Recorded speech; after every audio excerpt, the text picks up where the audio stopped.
Now, we might say that a picture is worth 1,000 words.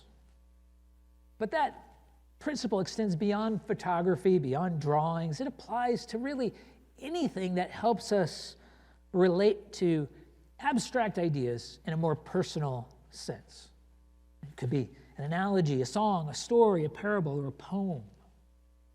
It's helpful to enlist those sorts of things as relatable examples.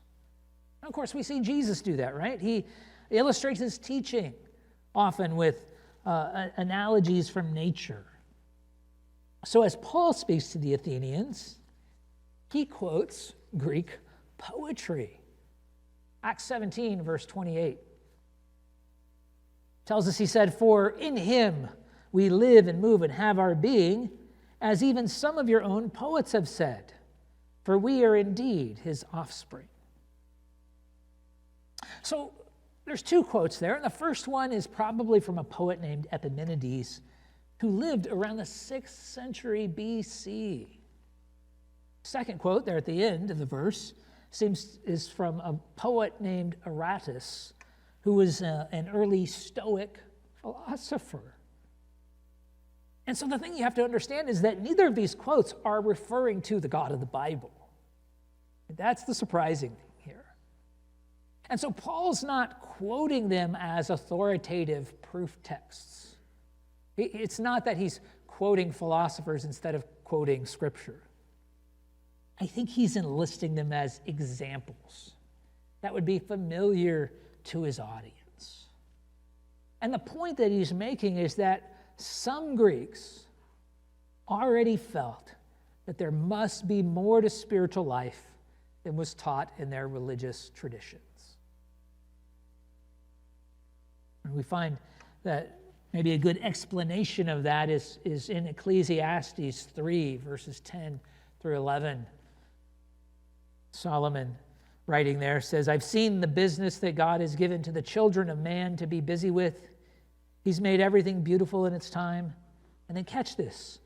"Also, he has put eternity into man's heart, yet so that he cannot find out what God has done from the beginning to the end."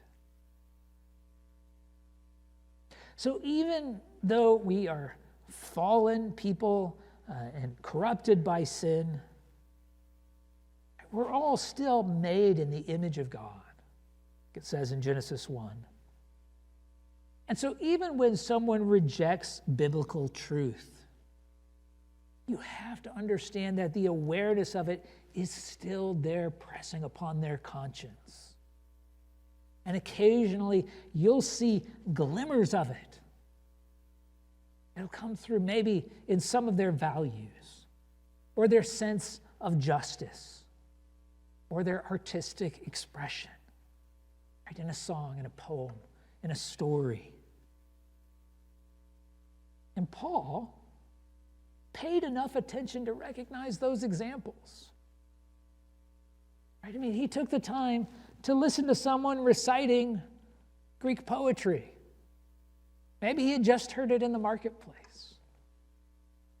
But he took that example and uses it. And so my question for us is, are we looking for those examples that we can use? Or are we so afraid of culture that we just shut it all out?